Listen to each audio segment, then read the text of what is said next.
Dear student, welcome to OSR coaching classes YouTube channel. अगर आपने अभी तक चैनल सब्सक्राइब नहीं किया तो प्लीज़ सब्सक्राइब करिए और प्रेस करिए बेल आइकन को। आज का वीडियो लेक्चर 11th अकाउंटेंसी का रहेगा। आज का वीडियो लेक्चर 11th क्लास का रहेगा अकाउंटेंसी का। और थोड़ा सा एक बेसिक डिस्कशन कर लेते हैं कि हम पढ़ क्या रहे थे लास्ट वीडियो लेक्चर्स में, तो आपको आज की क्लास में कोई प्रॉब्लम फेस नहीं करनी पड़ेगी।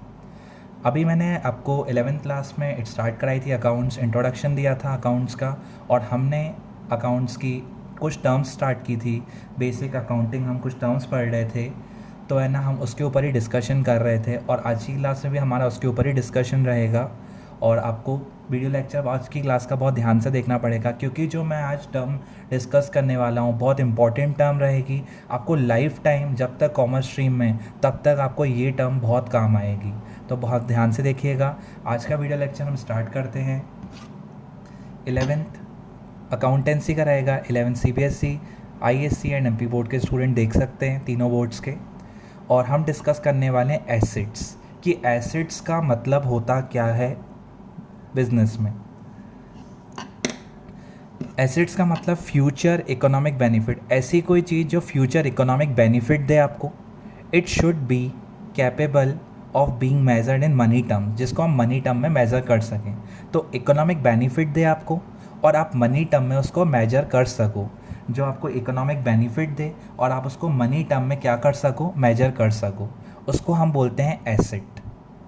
तो आपको कहीं ना कहीं फ़ायदा दे और है ना, आप उसको मनी टर्म में मेजर कर सको, तो आप बोलोगे एसेट। और मैं अपनी टर्म्स में बोल सकते हैं हम इसको ओनरशिप प्लस बेनिफिट। बेसिकली जिस चीज़ पे आपकी ओनरशिप हो और वो चीज़ आपको बेनिफिट दे रही है, तो उसको भी आप बोल सकते हो एसेट।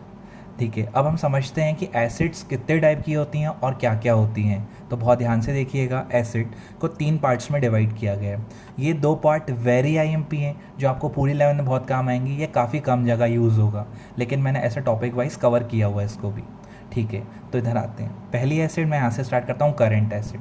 वो एसेट्स जिनकी लाइफ 12 महीने और 12 महीने से कम हो, मतलब 1 साल या 1 साल से कम हो, इक्वल टू 12 मंथ और लेस देन 12 मंथ। 12 मंथ मतलब 12 महीने। मतलब जो भी ऐसी एसेट, ऐसी चीज़ जो भी 12 महीने के अंदर कैश में कन्वर्ट हो जाए, ऐसी कोई सी भी एसेट जो 12 महीने के अंदर कैश, मतलब कैश में ही कन्वर्ट हो जाए, मतलब कैश में हमारे पास रिटर्न आ जाए, कैश में कन्वर्ट होके आ जाए, उसको हम बोलते हैं करेंट एसेट्स। मतलब हमारे बिजनेस में ये एसेट बहुत शॉर्ट पीरियड के लिए रहती है, इसीलिए इसको डाला गया है करेंट एसेट में। मतलब जो बेसिकली 12 महीने या 12 महीने के अंदर कैश में कन्वर्ट हो जाए, उसको आप बोलोगे करेंट एसेट। और जो एसेट 12 महीने से ज़्यादा चले बिजनेस में, मतलब लॉन्ग पीरियड ऑफ टाइम के लिए रहे, शॉर्ट पीरियड के लिए नहीं, लॉन्ग पीरियड के लिए, उसको हम बोलते हैं करंट नहीं, उसको बोलते हैं नॉन करंट एसेट। मतलब more than 12 months, more than 1 year, मतलब 12 महीने से ज़्यादा चले या 1 साल से ज़्यादा चले। तो जो एसेट 1 साल से ज़्यादा चले वो होती है नॉन करंट एसेट्स। और जो जिनकी लाइफ शॉर्ट पीरियड के लिए हो, 1 साल के अंदर कैश में कन्वर्ट हो जाएंगी, उनको हम बोलेंगे करंट एसेट। और थर्ड वन होती है फिक्टिशियस एसेट, तो इसको मैं आगे डिस्कस करूँगा अच्छे से। तो जो एसेट्स का मतलब समझ चुके हो, जो इकोनॉमिक बेनिफिट दे और कैश टर्म में मेजरेबल हो, मतलब उसको मेज़र कर सकें, और जो शॉर्ट पीरियड के लिए हो, जो शॉर्ट पीरियड के लिए बिजनेस में चले, वो होती है करंट एसेट। और जो लॉन्ग पीरियड के लिए बिजनेस में चले, वो होती है नॉन करंट एसेट। और फिक्टिशियस एसेट को हम और समझेंगे अच्छे से। अब हम इसका स्टार्ट करते हैं पार्ट, एक एक चीज़ को समझते हैं कि करंट एसेट में क्या आता है, क्या चीज़ें शॉर्ट पीरियड के अंदर कैश में कन्वर्ट हो जाती हैं, और नॉन करंट में क्या आता है, और फिक्टिशियस में क्या आता है। जैसे मैं स्टार्ट करने से पहले एग्जांपल पूछ रहा हूँ, एग्जांपल देता हूँ मैं आपको।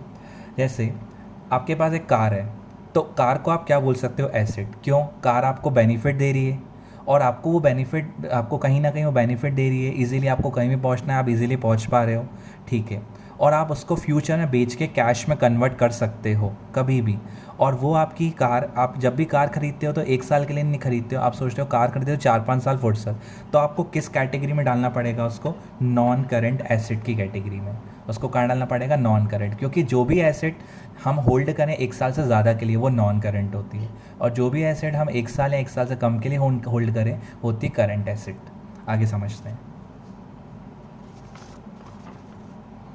ये होती है हमारे पास करंट एसेट्स, ये आपको दिख रही है हमारे पास क्या होती है करंट एसेट्स, क्या आती है non current asset. Current asset. 12 month और लेस देन 12 मंथ, 12 महीने या 12 महीने से कम के लिए जो एसेट रहती हैं उनको हम करंट एसेट बोलते हैं, जिसको हम कैश भी होता है, कैश के फॉर्म में ही है, बैंक में पैसा पड़ा है वो भी कैश फॉर्म में है। शॉर्ट स्टॉक, स्टॉक मतलब जो शॉप में आपकी सामान पड़ा है बेचने के पर्पज़ के लिए, तो जो आपकी शॉप में सामान पड़ा है जैसे गुड्स है ना, उसको स्टॉक बोलते हैं। तो स्टॉक को आप 1 साल के अंदर बेच के कैश में कन्वर्ट कर लेते हो, इसीलिए इसको डाला है करंट एसेट की कैटेगरी में। डेटर्स और बिल रिसीवेबल, मैंने कल आपको लास्ट वीडियो लेक्चर में बताया था कि डेटर्स और बिल रिसीवेबल क्या होते हैं। अगर हम किसी को भी सामान सेल करते हैं और हम उसको टाइम पीरियड कितना देते हैं, 2-3 महीने, तो कहीं ना कहीं मैं किसी को सामान बेच रहा हूँ, डेटर बना रहा हूँ, या किसी को बिल रिसीवेबल बना रहा हूँ, इनके ऊपर डिस्कशन नहीं करूँगा क्योंकि इन दोनों के ऊपर मैं डिस्कशन एक अलग से वीडियो लेक्चर में कर चुका हूँ। तो आप वो जब वीडियो लेक्चर, अगर आपको डाउट है, आप सीधा एसेट का वीडियो लेक्चर देख रहे हैं, तो पहले आप डेटर्स और बिल रिसीवेबल का वीडियो लेक्चर देखें, तो आपको ये चीज़ अच्छे से क्लियर होगी। तो मैं किसी को उधार पे सामान बेच रहा हूँ, वो डेटर और बिल रिसीवेबल बनते हैं, और मैं उनको टाइम पीरियड कितना देता हूँ, 3-4 महीने। तो कहीं ना कहीं ये 3-4 महीने के अंदर मेरे पास कैश में कन्वर्ट हो जाएंगे, तो इसकी लाइफ शॉर्ट है, इसीलिए मैं इसको कहाँ डाल रहा हूँ, करंट एसेट में। फिर short term loan and advances, मैंने अपने किसी फ्रेंड को लोन दिया, 10,000 रुपये दिया मैंने लोन, मैंने उसको बोला कि भाई मुझे 4 महीने में रिटर्न कर देना, 5 महीने में कर देना, मतलब मैंने टाइम 1 साल से कम ही दिया उसको, तो वो मुझे 1 साल के अंदर पैसे रिटर्न कर देगा। तो कहीं ना कहीं मेरे पास 1 साल के अंदर पैसा कन्वर्ट हो गया आ जाएगा, और जो भी एसेट से पैसा 1 साल में कन्वर्ट होके आए वो क्या हो जाएगी, करंट एसेट। मैंने उसको शॉर्ट पीरियड ऑफ टाइम दिया, तो ये सारी हमारी करंट एसेट्स होती हैं। फिर आते हैं हम नॉन करंट एसेट्स पे। क्या होती है हमारी नॉन करंट एसेट? जो एसेट बिज़नेस में 1 साल, जो चीज़ें बिज़नेस में 1 साल से ज़्यादा चलें, बेनिफिट दें और बेचने पे कैश दे दें, ठीक है, उसको मैं बोलूँगा नॉन करंट एसेट, उसको मैं बोलूँगा नॉन करंट एसेट। उसमें 2 पार्ट, टेंजिबल, इनटेंजिबल। टेंजिबल, जिन एसेट्स को आप देख भी सकते हो और जिन एसेट्स को आप छू भी सकते हो, उनको क्या बोलोगे, टेंजिबल। जिन एसेट को देख भी सकते हो और छू भी सकते हो, उनको आप क्या बोलोगे, टेंजिबल एसेट। जैसे लैंड को देख भी सकते हो, छू भी सकते हो, बिल्डिंग को देख सकते हो, छू सकते हो, कंप्यूटर और मशीन। और ये सारी चीज़ें आप समझते हो कि हम रेगुलर नहीं खरीदते। अगर मैंने ज़मीन खरीदी, बिल्डिंग खरीदी, कंप्यूटर खरीदी और मशीन खरीदी, तो ये मेरे बिज़नेस में कहीं ना कहीं land, building, computer, machine benefit देंगे। कंप्यूटर काम करने में, वर्क में काम आएगा, मशीनरी प्रोडक्शन में काम आएगी। और मैं रेगुलर नहीं खरीदता हूँ, एक बार ख़रीद के 4-5 साल बाद बेच दूंगा मैं इसको, तो कहीं ना कहीं हमारे बिज़नेस में लॉन्ग पीरियड के लिए बेनिफिट दे रही हैं। तो इसीलिए हम इसको डाल रहे हैं नॉन करंट एसेट्स में। और इसके अंदर क्या था, टेंजिबल, जिनको मैं देख भी सकता हूँ और छू भी सकता हूँ, उनको बोलते हैं हम टेंजिबल एसेट। और हम आते हैं सेकंड, इनटेंजिबल एसेट। जिन एसेट्स को, बहुत एसेट्स तो और सारी भी होती हैं, बट अभी आपके 11th क्लास में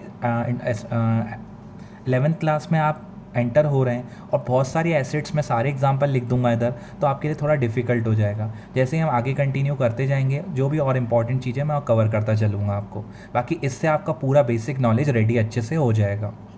इंटेंजिबल एसेट, वो एसेट जिनको आप देख भी नहीं सकते हो और छू भी नहीं सकते हो, लेकिन आपके बिजनेस में लॉन्ग पीरियड के लिए वो चलती हैं। जैसे आपका बिज़नेस का नाम, मार्केट में 10 शॉप हैं, एक शॉप बहुत फेमस है, काफ़ी नाम है उस शॉप का, तो उस नाम मार्केट में उस शॉप का नाम, मतलब उस शॉप की मार्केट में गुडविल है। गुडविल मतलब इमेज है मार्केट में, और अगर इमेज है तो इमेज हमें बिज़नेस में लॉन्ग पीरियड के लिए काम आती है, ना कि शॉर्ट पीरियड के लिए। वो शॉप का नाम है, 10 शॉप में से अकेली एक शॉप चल रही है, तो उसकी कोई एक्स्ट्रा उस क्वालिटी होगी, या वो पुराना होगा, या वो अच्छी क्वालिटी का प्रोडक्ट सप्लाई कर रहा है, या XYZ कुछ भी हो सकता है। तो जो आपको बिज़नेस में आपकी जो गुड इमेज होती है, जिससे आपके पास कस्टमर्स बिज़नेस में आते हैं, अट्रैक्ट होते हैं आपसे, उसको बोलते हैं गुडविल। और कहीं ना कहीं ये चीज़ हमारे बिज़नेस में लॉन्ग पीरियड के लिए होती है। मतलब ऐसा नहीं होता कि 1 साल आपकी शॉप चल रही है, इमेज है, अगले साल चेंज हुआ तो आपकी शॉप चलना बंद हो गई, ऐसा नहीं, लॉन्ग पीरियड के लिए चलेगी। तो जो लॉन्ग पीरियड के लिए आपकी शॉप चल रही है, मतलब आपकी मार्केट में इमेज है, इमेज मतलब आपकी मार्केट में नाम है, उसको हम बोलते हैं गुडविल। तो आप अपने नाम को देख भी नहीं सकते हो और छू भी नहीं सकते हो, इसीलिए इसको बोला गया इंटेंजिबल एसेट। ना देख सकते हो, ना छू सकते हो, सिर्फ फील कर सकते हो। तो ऐसी चीज़ें जो हमारे बिज़नेस में, अब हमारा नाम हमें 1 साल से ज़्यादा के लिए बेनिफिट दे ही रहा है, हमारा उसके कारण बिज़नेस चल रहा है, लेकिन आप उसको देख और छू नहीं सकते हो, तो इसलिए हम बोलते हैं उसको इंटेंजिबल एसेट, मतलब गुडविल। ये हमारी हो गई करंट एसेट, जो शॉर्ट पीरियड के लिए बिजनेस में रहती हैं, और जो लॉन्ग पीरियड के लिए रहती हैं वो होती हैं नॉन करंट एसेट्स। क्लियर। अब आते हैं फिक्टिशियस एसेट। ये एसिड थोड़ी 11th क्लास वालों के लिए डिफ़िकल्ट रहती है, क्योंकि बहुत ज़्यादा इंपॉर्टेंट डिस्कशन होता है और 11th में अभी अकाउंट्स आप पढ़ रहे हो, तो ये थोड़ी एसिड डिफ़िकल्ट जाती है। तो आप अभी समझो अच्छे से, मैं डिस्कस कर रहा हूँ, और अगला वीडियो लेक्चर मैं एक्सपेंडिचर्स को डिस्कस करूँगा ना, तो उसमें ये चीज़ आपकी और अच्छे लेवल पे रेडी हो जाएगी। तो आप प्लीज़ ध्यान से देखिएगा यहाँ पर। फिक्टिशियस एसेट, फिक्टिशियस एसेट का मतलब ऐसा कोई, मैं बोल सकता हूँ एग्जाम्पल के थ्रू, मैंने लिखा है deferred revenue expenditure. Deferred revenue expenditure मतलब ऐसा कोई खर्चा जो लंबे समय के लिए हुआ हो। जैसे आपने एडवर्टाइजमेंट करवाया, आपने बोला एडवर्टाइजमेंट कराना है, तो एडवर्टाइजमेंट कंपनी ने आपको एक ऑफ़र दिया कि सर आप 10 लाख रुपीज़ के एडवर्टाइजमेंट कराओ, हम आपकी एडवर्टाइजमेंट 5 साल तक चलाएंगे। मतलब आपको 5 साल का एक आपने पैकेज ले लिया। वो एडवर्टाइजमेंट कितने साल के लिए करवाई आपने? 5 साल के लिए कराई। तो 10 लाख खर्चा पे तो आपको एक ही बार में ही करना पड़ेगा, लेकिन पूरा 10 लाख का खर्चा आप एक ही बार में बुक्स में रिकॉर्ड नहीं करोगे। उसको आप जितने साल वो एडवर्टाइजमेंट बेनिफिट दे रही है उतने साल से डिवाइड करके आप लिखोगे। तो ऐसे है ना, आप क्या करोगे, जैसे मैंने 10 लाख रुपये एडवर्टाइजमेंट पर खर्च किया, तो एडवर्टाइजमेंट कहीं ना कहीं मुझे बेनिफिट दे रही है, एडवर्टाइजमेंट मुझे कहीं ना कहीं बेनिफिट दे रही है। 10 लाख के एडवर्टाइजमेंट करना कितने साल के लिए? 5 साल के लिए। 5 से डिवाइड कर दिया मैंने। देखो 10 लाख के एडवर्टाइजमेंट 5 ईयर्स के लिए, तो हर साल का खर्चा मैं कितना मानूंगा? 2 लाख। मतलब मैं क्या करूँगा, 2 लाख रुपए जिस साल एडवर्टाइजमेंट कराऊंगा उस साल एक्सपेंस में लिखूंगा, 2 lakh next year, 2 lakh third year, 2 lakh fourth year, 2 lakh fifth year. ऐसे 5 साल में 2-2 लाख करके मैं खर्चे को निकालूंगा। ऐसा क्यों? क्योंकि इकट्ठा खर्चा बुक करना बिजनेस प्रॉफिट एंड लॉस पे बहुत इम्पैक्ट पड़ता है। और क्योंकि वो खर्चा हमें 1 साल नहीं 5 साल बेनिफिट देगा, तो वो खर्चा 1 साल का नहीं है, 5 साल का है। तो ऐसा कोई लमसम खर्चा जो आप 5-6 ईयर्स के लिए एक बार में कर देते हो, उसको एक बार में बुक नहीं किया जाता, उसको 5-6 ईयर्स में डिवाइड करके 5-6 सालों में शिफ्ट किया जाता है। उसको हम बोलते हैं डेफर्ड रेवेन्यू एक्सपेंडिचर।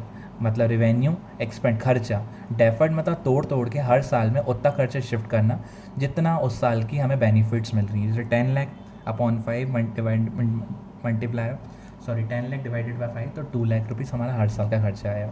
तो कहीं ना कहीं हमें खर्चा बेनिफिट दे रहा है। इसको हम बोलते हैं फिक्टिशियस एसेट।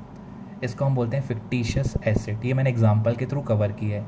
तो हमने अभी डिस्कस किया एसेट पार्ट की। एसेट्स का मतलब क्या होता है, ये हमारी एक इम्पॉर्टेंट टर्म है 11th क्लास 12th क्लास हर क्लास के लिए, जब तक आप कॉमर्स स्ट्रीम में रहते हैं। एसेट्स आपको बहुत काम आएगी। Thank you.